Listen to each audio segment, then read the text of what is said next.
and a doctor just told me, he was like, unfortunately, you can't do anything right now. Like as far as walking and standing. Is it going to be a knee Yeah, surgery, like leg yeah, type thing? another one. Good grief, man. What are they doing? They scraping? What are they doing? You know what? Honestly, the next thing might just be me letting it go Yeah, from here down. Yeah, yeah. it's just it's It's too getting much. old. It's too much. Yeah, it's getting old. Now this one's bone on bone. No All cartilage. no gone. ligaments, no cartilage. It just gives out. Is that from all the sports? Is that from? That's from sports, but this one is from so many years of favoring this Oh, one. right. Okay. So that. So many years of favoring that, and they try to give me Suboxone for that too. That's big pharma, man. And no knee replacements, not enough. They want to replace this one. I have 2 on this one Okay. already. Wow, all right. Yeah, terrible. See, like when I had my foot surgery, I had foot surgery last year also. I tore my tibial tendon. I think I took pain pills like the first few days, and I was like, that's it, I'm done with it. Yeah. Because I mean, not that I've never been addicted to anything, but I have a really weak system. Like I had to get Xanax for when I had my breast cancer, and I had to get in that machine thing.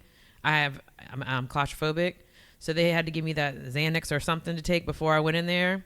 And you have to take it like, I don't know, like an hour or something before you have your thing. Both my parents had to walk me, my 50-year-old ass, to the doctor. I kind of remember walking in, and I don't remember nothing else after that. All I remember is seeing the floor, and I woke up at home. Like and it was like a little tiny bit. So I can't be a drug addict because I'm a drug dealer's worst nightmare because a little bit goes so long for me. Yeah, but like I'll be back in 4 weeks. Hey, I do want you to say that as far as the kids nowadays, the worst thing a parent can do is start to judge or push their kid away if they think they're using. You know, a lot of parents nowadays think their kids are using, and they're scared to face that, so they don't take it head on. They try to sit back and let it fall. Do you know what I'm trying to say here? They're scared to hit it head on because they don't want the truth. Or they don't want to hurt their kids' feelings. Yeah. You know, everyone they don't want to hurt anybody's feelings nowadays. They need to get over all this new school, you can't do this shit, and straight up face their kids about it. And just say, and also I want to say that I'm not saying NA, I know I said something about it earlier. I'm not saying NA or AA doesn't work, but I also want people to know that you can run your own program. There's other options. Because I did that and it worked for me. Just because they tell you that it's not going to work, don't be scared to Because run the your own vast program. amount of addicts don't have the discipline to stay at it without some type of help. Yeah. But And I think that's probably one of the things that they're like, look, we've seen it, bro. You might be the outlier, but most people don't have the discipline. well, to you do know it. what? I was thinking about Justin just now, about what he said, the guy that was here before, and what you said. And I think that the one thing about the positive thing I'll say about AA is that there is some structure. They tell you, you know, if you're having a bad day, you read this. Like they give you something. They're trying to give you tools, you know. But and no matter what, you still have to work it and It have works the discipline. if you work it. It's Right. like I mean, I hate to Yeah. say that, but it's true. Like, but I'm sure it works for some people. Like Yeah. you know, like you're saying, like you but gotta find the what works bottom for line you. is he did what he needed to do. He had the discipline to do these things. His discipline's different than Justin's discipline. That's different than this person's discipline. Do you know what I mean? NA almost drove me back to using. Really? Why's I'll that? put it to you that way. Why's that? Because it was so just pressing. They press shit on you. They pressed up that book on you. It's literally, it's like this way or no way. Like that. I mean, it's stressful as fuck. And then your sponsor's like, you got to do this every day. You got to do this every day. And I get it. If that works for them, cool. But it's crazy. Do you think it has something to do with your personality, though? That's what my brother said, because my brother was also an addict. He went through 16 months of treatment. He's clean now, too, for 8 years. But, yeah, I mean, Because I think I from don't- what I don't like to be told what to do. I was just going to say it because I believe with you, you're a rebel without a cause, Yeah. and you don't like to be told what to do. And when you have that somebody telling you what to do. Yeah. Like fuck you out, you know. I mean, it took me 2 months to buy into the residential program. I was looking at that like, nah, I'm not. I'll be in here 2 months and I'm leaving. Like, I'm not even planning on staying. But then I found out that I had a case in PG County, so I got to finish it now. I need that paper that Yeah. says I finished it. Do you see any of your personality rubbing off on your kids? My 14-year-old, yeah. That's the one. That's why I said it scares me. He can be very angry. I've learned through anger management in that program, because it was dual diagnosis, you know, how to kind of try to control it. But I see the anger in me, in him. I see hate. I think he holds a lot of hostility towards me and his mother for separating. And to be honest with you, I think he's probably done something more than weed.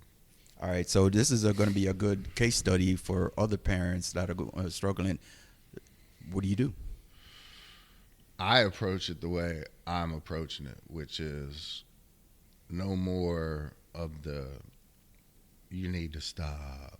You know, if you don't stop, this is what's going to happen. Now it's to the point where it's going to start to be confronted as, okay, well, you're going to do this, well, you lose this. You're going to do that, well, then you lose that. Because you know what you're going to happen is if you're going to keep doing it, you're going to lose all your shit. Have Does you he done it? live with you? No, my son doesn't live with me. Every other weekend usually he comes and stays with me, and that's also another hard thing is his mother Two different doesn't parenting. know how to like deal with it, so she'll call me, and then so my interaction with my kid a lot of times is more, I got to deal with problems. You're the You're negative. disciplinarian. Yeah, I A got lot of no your problem. situations are negative. Yeah. So exactly. do you have any positive? So more of your interactions are more negative than they are positive. Positive, yeah. Have you done any of the kind of scared straight type deals with him? I looked into it and that was a thing his mother didn't want to do right yet. She's walking on eggshells around it, which is not the way to go about it. And I keep trying to say, you know, we know he's tried weed. Who knows what else? What do you think? Oh, only going to take one pill. What do you think? Do I think he has? Absolutely. I don't think he's tried like no dope or heroin or nothing like that, but I think he's tried what he thinks might have been a Xanax or something like that. I mean, I'm not stupid. I had to ask him one day. When I looked in his eyes, I was you like, were an addict. You can tell. I said, you're fucking high. I'm not. I said, you can't even tell you're fucking high, kid. Well, and then I heard him mumble something as he walked away, and I'm sure it was in reference to me being an addict, or you know, we used to fucking get high, or shit like that. You know, That's tough, man, because just like what Patricia says, it's like he sees you good now. yeah, So he's like, fuck it, you did it. Why can't I? because he thinks that, and that's what scares me, is he thinks that it's going to come back around for him, and he's going to wind up in the same spot as me. Yeah, but drugs are different now. To where I can talk about it now. But why would you want to go down that whole road? That's what I'm That's saying. what you got to explain to him. I don't want him to go on Teenagers, that guys, road. you But know? but drugs are different now than they were when you were taking them. And Fentanyl wasn't in You know how in accessible regular they are? stuff. In Loudoun County, they're going to 19 different schools with dogs. Oh, they're gonna do This a. month. Oh, And they're that's doing a from roundup. Nice county. Yeah. Yeah, I know. That's because all those kids can 19 afford different it. schools they're hitting for this fentanyl epidemic shit. It's crazy. 19 different schools. And I guarantee you it'll be on the news, or it's going to be big bus. Do you? I'm struggling on this one thing right here. Right, it's because I'm also concerned for your 14-year-old. You know what I mean? But like, do you explain to him or even tell him how close to death you were at some points in your life? I've told him. Like, I don't keep any of my story from him or his brother. Does it affect him? He seems to have a fucking attitude. But you know what? Already. You just said something earlier that when you were in that program, it was a dual program, Hmm. and you said you have anger issues and your son has anger issues. So to me, that says you need to make him do some type of anger management class course, with people his own age, because part of the reason that you had addiction is because you had anger issues based off of your past, your younger life. So if you can catch him now while he's 14, he's still in his young life, you might be able to mitigate. I don't know. I agree a little bit and I disagree a little bit, because I'm going to play armchair psychologist here for a second, right? It's always him. You think about your situation, about all the abandonment issues, abuse, and all that kind of stuff. The drugs is a symptom of a problem, right? So, to me, instead of trying to figure out how do we solve this drug problem, there's something that's ailing him, and it's emotional. Right. Yeah, and I'm saying it's the split. I thoroughly believe 100% it's the split and divorce, because she has had 3 guys and been married once again. And this is only since 2018. So I think that bothers him as well. So have you and your wife, talked about therapy for him? We sent him to a psychiatrist once. He won't go back. Well, that was obviously the wrong psychiatrist for him. And he hasn't been diagnosed with any bipolar or something. Won't even let me take him to go get diagnosed. Okay. And the Well, worst. hold on, he's 14 though. I was just thinking the Gotcha. same thing, and I wasn't going to say something. Hold on, what I'm trying to tell you here is, worst thing I can do to my 14-year-old right now in the situation he's in is force him. Push him. Yeah. But let me ask you a question. When you were younger, you said that you didn't have any positive influences, right? Mm. If you had one person that kind of helped push you to another direction, do you think that would have made a change?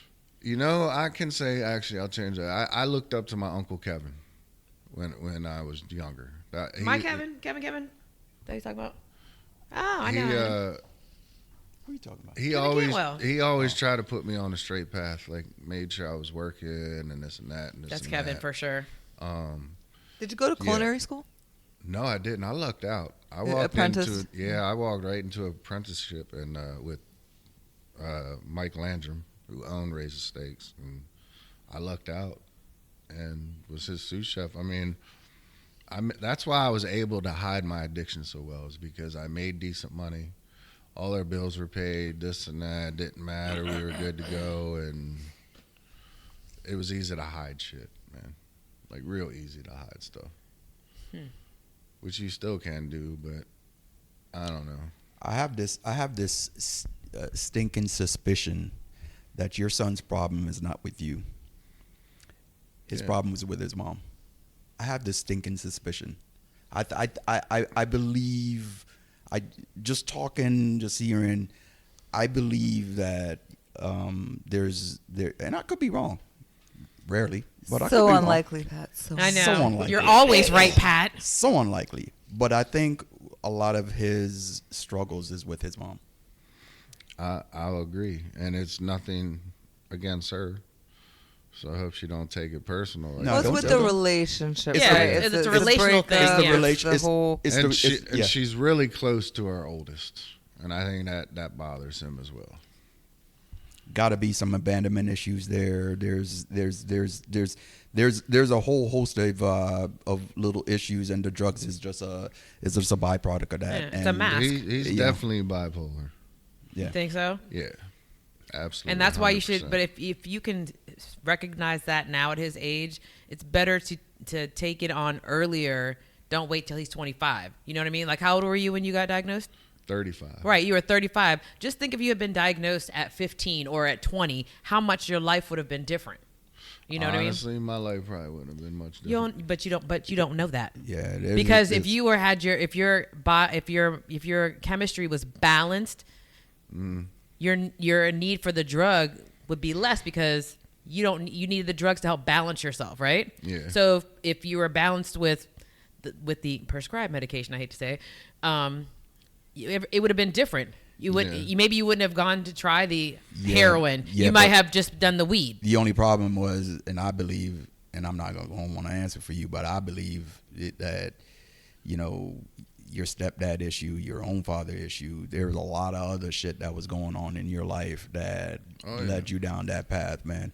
Don't give up on your 14-year-old, man. I'll tell you. I never give up on the kid, man. Man, I'll tell you, you just really got to try. You got to try different approaches. You got to.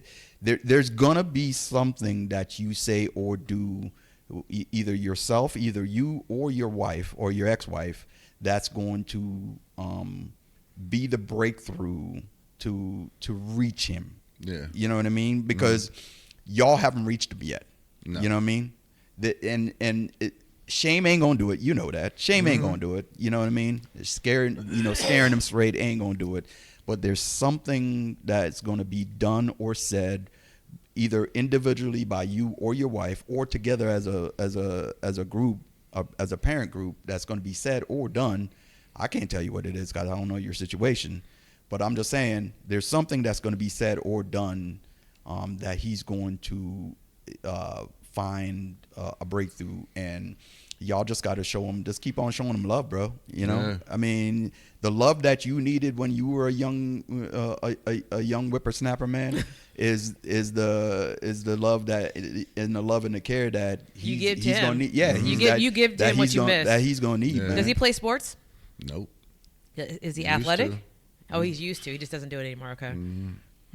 That's All right. another thing that gets some kids on them drugs too, is the gaming. Really? Oh, but I meant like physical. Like my daughter played Oh, no. basketball. He played baseball for like a year now. Wait, what do you think about the gaming? Does it out of curiosity? Gaming, why I think that Yeah. brings them to drugs. Yeah. Sitting around. That's when they snort their Adderall. That's Oh, when to stay up, to play more games. That's when Yep, they yep, get yep. some code. Got it. That's when all that. Because stuff. we gotta go another round. Yeah, we gotta play for 24 hours. All right, so we're going to be closing out the podcast. So I have one last question, and we'll roll around the room and see if anybody has any last question. And you just give us some parting words after we're done. Sure. So my question is, looking back at your entire life, what would you have done different? What would I have done different?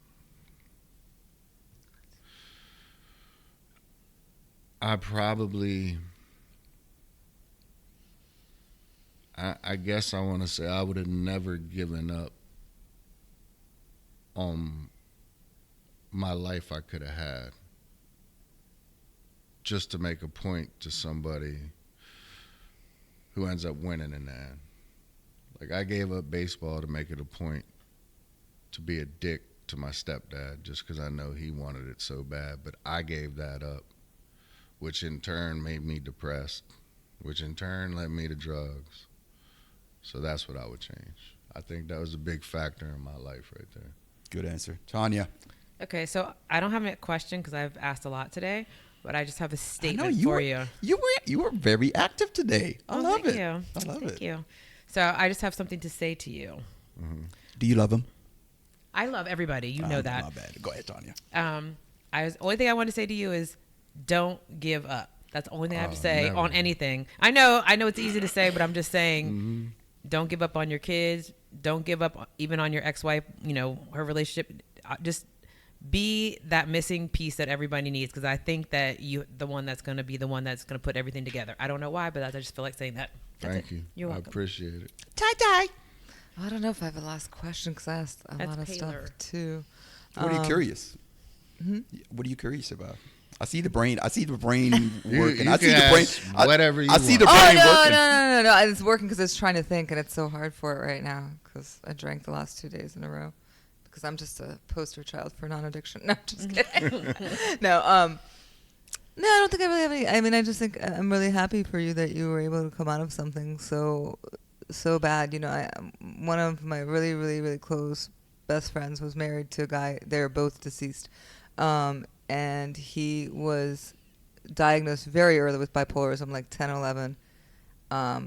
Crazy thing is his father's a psychiatrist, and they had a lot of money, and they just let him run amok, and they put him in the centers. And when she was married to him, his breaks would get so bad she would tie him to a chair so he wouldn't go off and I don't know, throwing stars in the middle of the street and take city bikes and just ride around like a crazy person. Jesus. And so I've seen it firsthand sometimes, the manic episodes, and so I just think it's great that you have it under control and that you've come this far, and it's, I'm sure, everyday struggle for you still in a lot of ways, and so Oh yeah. I'm just glad that you're here to talk about it to everyone. Thank you Amen. very much.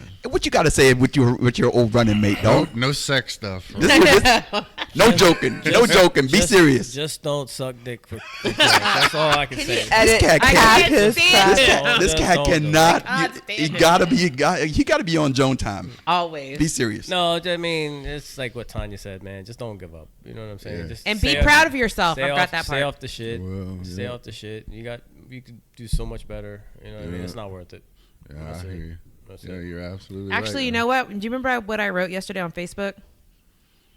Did you see it? Hold on, I'm gonna look it up. It was really good, and I want you to take this with you. I was just about to say something. What? Nah, I'm gonna hold it. Yeah. Was it about that rant that you went on? I was about to get on her about her rants. So a lot of times I put like morning post on, right? So Friday I put Friday Fire. Never forget how amazing and blessed you are. You have survived things that would have crushed other people, but you made it. Celebrate yourself. I want you to take that with you. Amen. All right. Carl Brothers, it was a pleasure. brother. Wait, what do you want us to take with us, I'm Carl? Hold on now. I'm co-hosting now. It's the two Why are you Pats. taking over my hosting duties? It's the two Pats, right? So good at it. So, your story, man, I 100% believe it's going to resonate with somebody. I hope so, man. Because I tell you what, man, a lot of people go through these situations, man. So I definitely want to close this podcast out. And I try to close out every podcast by saying we're going to serve purpose, right? So I don't know what your sense of purpose would be, but whatever you can summarize this 2-hour conversation and what you want to leave to the world, whoever's listening, the floor is yours, brother. I really just want people to know that, someone is there for them, and don't be scared to reach out to get help from someone before you reach for that drug. Also, as well as, don't let anybody tell you how you gotta run your program to stay sober.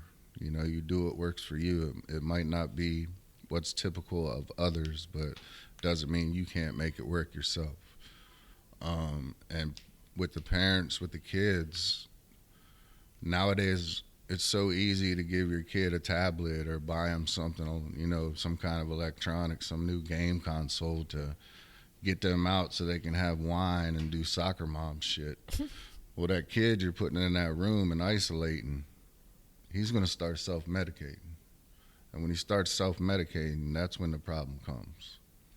Because he's not self-medicating with any prescription drugs at that point. So that's my big thing, is parents shutting their kids out. And don't be scared to really, address it with your kid.